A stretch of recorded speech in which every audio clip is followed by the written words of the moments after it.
Namo tassa bhagavato arahato samma sambuddhassa.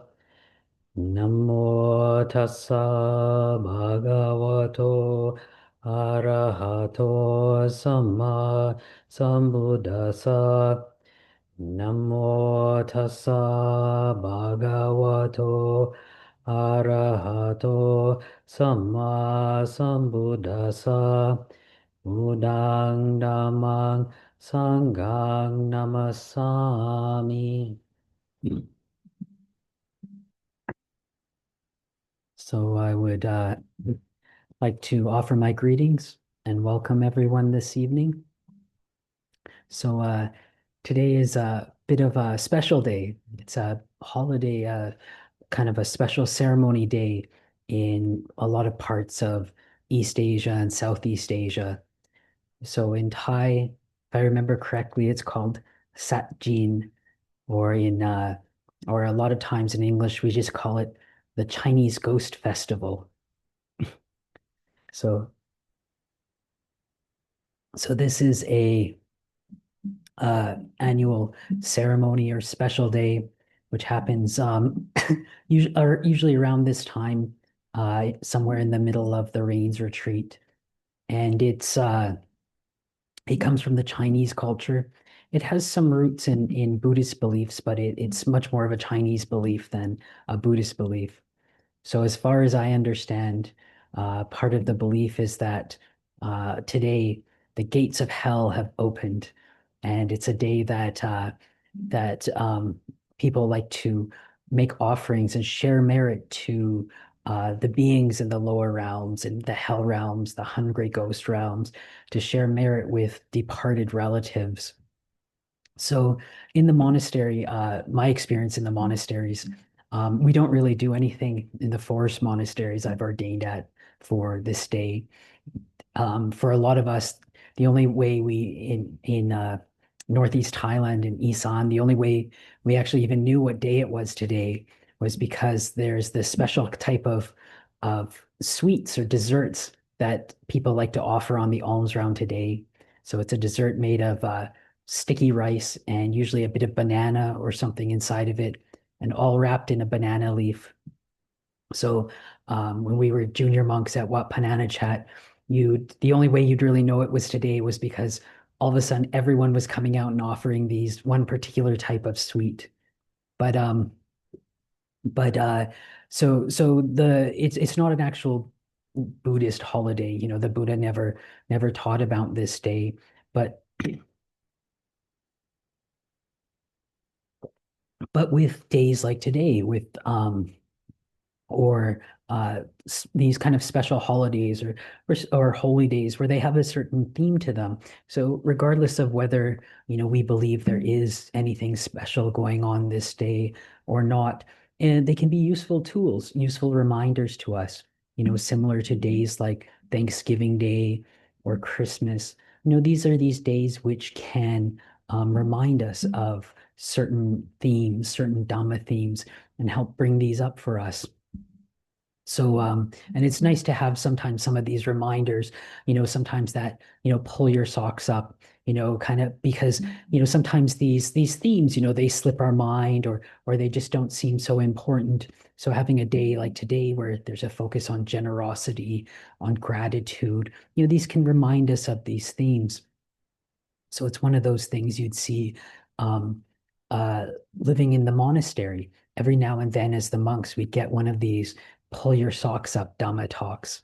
And for example, with Lumpur Cha, a lot of the Dhamma talks that have been made into books and stuff are these really great, beautiful Dhamma talks where he's really talking about practice. He's really talking about like, higher truths and like these really deep things and these really helpful things. And they're these just great talks. But when you talk to the monks who lived with Lumpur Cha, they said, yeah, those were great, but we actually didn't get those as often. We got a lot of the like pull your socks up talks.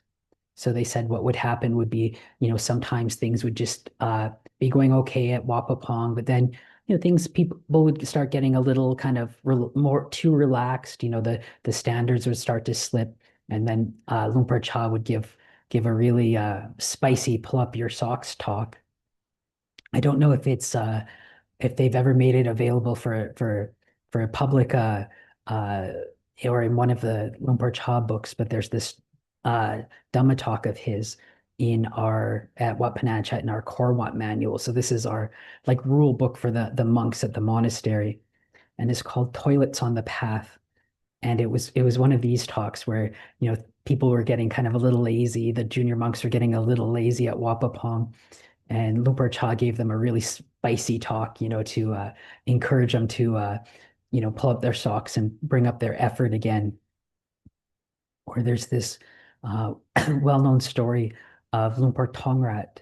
He was one of Lumpur Cha's teachers, and he was one of the really old generation, like the really early disciples of Lumpur Mun. And Lumpur Mun kept one of his things was he kept this incredibly high standard of practice in his monasteries and with the groups of monks around him. And so at one point, Lumpur Tongrat was feeling that, he was a junior monk and he was feeling that things were getting kind of relaxed. So he was wanting Lumpur Mun to give kind of one of his spicy, kind of inspiring desanas or his Dhamma talks. And one of the things about Lumpur Tongrat was his style was he was kind of a bit like those eccentric Zen teachers, you'd read about in books and stuff. So to get Lumpur Mun to give this Dhamma talk was he decided to do something inappropriate. So for monks, especially in the forest tradition and Lumpur Mun's monasteries, we only eat the one meal a day. So you'd have to go out on your morning alms round. You'd get your food, you'd bring it back to the monastery, and then we'd all have the one meal a day. And you do it sitting down, and there's a whole like very formal how we eat our meals. And you wouldn't eat outside of that time. So what Lumpur Tongrat did was on the way back from the morning alms round, was he walked right in front of Lumpur Mun, reaches in his bowl, takes out a cucumber that he'd got on the alms round, just starts eating it as he's walking right in front of Lumpur Mun. So this got Lumpur Mun to give quite a fiery Dhamma talk to them, one of those pull your socks up. So, but today with this holiday, with this celebration, the Chinese Ghost Festival, the Sat Jin. It's a day we can use to reflect on some of these Dhamma themes. So one of them is because a lot of what's done is people will want to spread merit to dedicate merit they've made to departed relatives and to beings who have gone before them, people who have died living in these different realms, is to reflect on this theme of gratitude. And so, the Buddha said, these two types of people which are hard to find in the world is people with katanyu and katawedi. So people who realize and have a sense of gratitude to other people, and then it's people who try to repay that debt of gratitude. So, even the Buddha was saying that a lot of times that's hard to find in the world because most of us, we get so caught up in thinking about ourselves. What can I get? What should, what entitled to, what I deserve. And we don't think about, the gratitude and becoming grateful for everything other people have done for us. So Lumpur Sumedho, who's the most senior Western monk in our tradition, the first Western monk ordained by Lumpur Cha, he has these a couple of themes that are really big, major themes in his teaching and in his Dhamma talks. And one of them is gratitude. And, he talks about his own story of developing this gratitude. So when he was a junior monk, ordained at Wat Pah Pong or living at Wat Pah Pong with Lumpur Cha, and he was always trying to get away. He always wanted to go somewhere really quiet, be off on his own. And Lumpur Cha would always be bringing him back to Wat Pah Pong. And so for monks in our first 5 years, we live in dependence on our teacher. So for the first 5 years, it's up to our teacher where we go. They say, you go here, you don't go there, you do, do this. So we're very, it's all up to them. But once we hit 5 years as a monk, we have more freedom. We become more of a free agent. You still talk to your teacher and stuff, and they may say yes or no, but for the most part, we have this ability to go on our own and go around on our own. So Lumpur Sumedho, after he was 5 pansas as a monk, he decided to go to India. Someone had offered him a ticket. So he went to India and just went tudong around India, with just his bowl, his robes, a few small requisites, and just, living off alms round. And then while he was in India, it hit him. He just got this immense feeling of gratitude towards Lumpur Cha. And you're just thinking of all the things Lumpur Cha had done for him and how much Lumpur Cha had tried to help him. And so he ended up going back to Wapapong and really wanted to do something nice for Lumpur Cha and really show this gratitude that he had to Lumpur Cha. So, he came and said, Lumpur Cha, I'll do anything to help. There was this one branch monastery they were just starting, which the way Lumpur Sumedho makes it sounds like it was a pretty awful place. Like the trees were, very tiny, had just been planted. It was hot. There's just kind of no one wanted to go there. So Lumpur Sumedho even offered, he's like, yeah, Lumpur Cha, I'll even be the abbot of this little monastery no one wants to go to, just anything to help you out. And then Lumpur Cha actually made him the abbot of Wat Pananachat, the Westerners monastery. So, he really had that sense of gratitude. And so for us as monks, it can be quite easy to develop this gratitude because we live our life so dependent on other people. We don't have a job, we don't handle money, we don't grow our own food. So we really live off the generosity of other people. So having this type of lifestyle for us, it makes it really easy to, bring up this gratitude, and because it becomes very obvious to us how much other people are doing to help us, the kindness that we're getting from other people. And one of the other Dhamma themes that Lumpur Sumedho really teaches and really pushes and encourages is developing contentment. So in Pali, this is santuti. And, this idea that, right now things are good enough.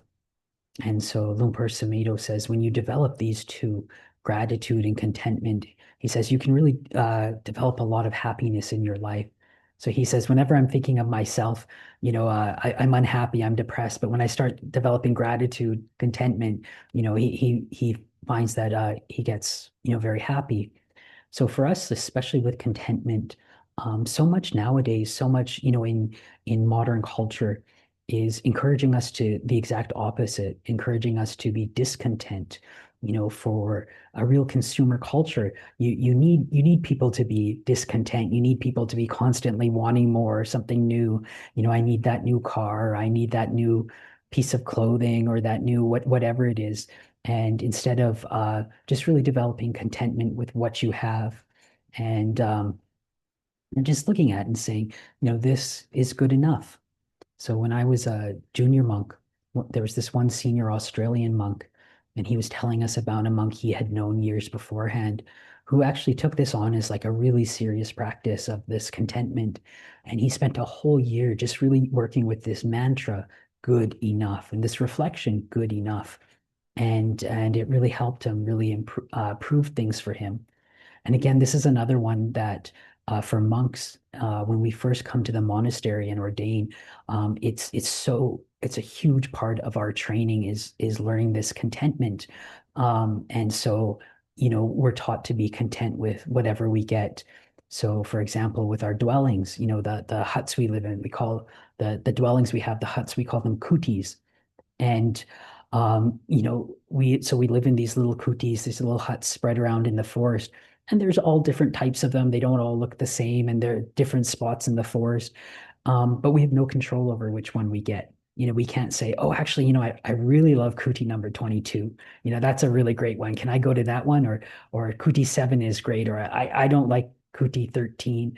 Think it's maybe unlucky, but we can't do that. We're just given whichever one we get, and we're to learn to practice, contentment with that. or even when it comes to food, we have no control over what type of food we get. We can't ask lay people to offer us a certain thing, or, we don't hint at what type of food. So we can get, any type of food, and we have to, we practice contentment with that. So when I was a junior monk, I spent one rains retreat. It was actually at Lungpor Tongrat's monastery. I mean, he'd been dead for, many, many decades. And I think it was when I was there, maybe 50, 60 years he had been dead, but it was his monastery. And it was really in the middle of nowhere. So you're really out in the villages, far away from things. And a lot of them, I don't think he had ever even seen a Westerner before, a lot of the lay people in the area. And we ate fried frogs almost every day. And so, you learn to practice, contentment with that. Okay, this is good enough. It does its job of giving me enough energy, enough to enough sustenance to practice for another day. So, it's good enough. And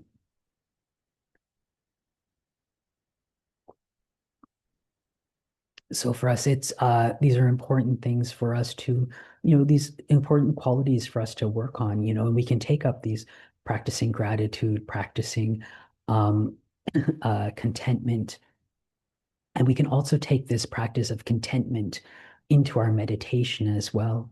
Because one of the things which, when we're meditating, that can really become a hindrance to us is that really craving to do better, to want better, really fault finding with ourselves on these things. And oh, I'm not good enough, I'm not there yet. So really coming in with that attitude towards meditation when you're sitting there. Okay, right now things are good enough. When I first ordained at Wat Pananachat, the abbot was at that time was Ajahn Nando, and he's an Australian monk, and he's supposed to be very good at meditation. And this is one of the first meditation advice pieces of advice he gave when I was there. He was saying that, when you're meditating, you have come in with the attitude of, it doesn't matter if it'll take 100 years for me to get my meditation. And and again, that doesn't mean, so sometimes when we start hearing about contentment and good enough, we may think that that means you never try to get anything better, or you just, okay, I'm going to keep things like they are, never try to improve my situation, never try to improve my meditation. But it's not like that. We're constantly trying to improve it, but we're doing it with this kind of detached attitude, this, okay, but right now it's good enough, not creating that discontent with the things are right now. So for example, if you're at work, you can be practicing contentment with your job, but that doesn't mean you can't go find a new job, or doesn't mean you can't go for a promotion or whatever. But it's to really remove that suffering which comes from uh, it that constant craving for other things, that constant dissatisfaction, that constant fault finding we have with our situation, or all these other things in life. So so with this, these practices, they can really act as cross training. So sometimes, especially when you come new to Buddhism, a lot of times, especially for the Westerners, we've maybe come through some type of wisdom teaching, some type of meditation technique, and we just want to go boom straight to enlightenment, right? We just want, our wisdom and meditation, and just straight to enlightenment, and we start hearing things about like metta, like loving kindness or generosity or gratitude or contentment. We start thinking, I don't need those. They're great for maybe people who aren't practicing serious, but I'm really serious. I just want the wisdom thing. But these other aspects of our practice, they can really help us with our meditation practice, with our insight practice. So they act as, the way I see them, they act as like cross training.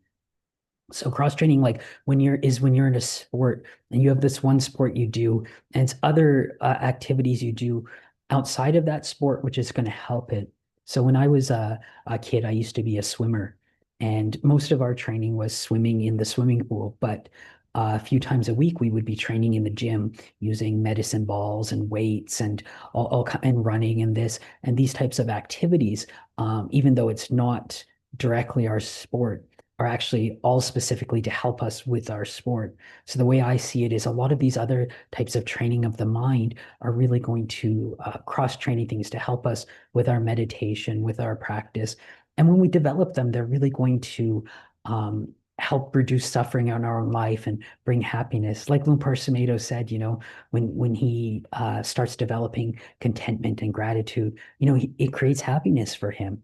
And when he's not doing it, when he's the opposite, he's just thinking about himself, what he doesn't have, or what it could be, how people have done him wrong, then he, it creates a lot of suffering. He says he gets depressed when it's like that. So I'd like to offer this to everyone as a bit of a reflection today for the Chinese Ghost Festival.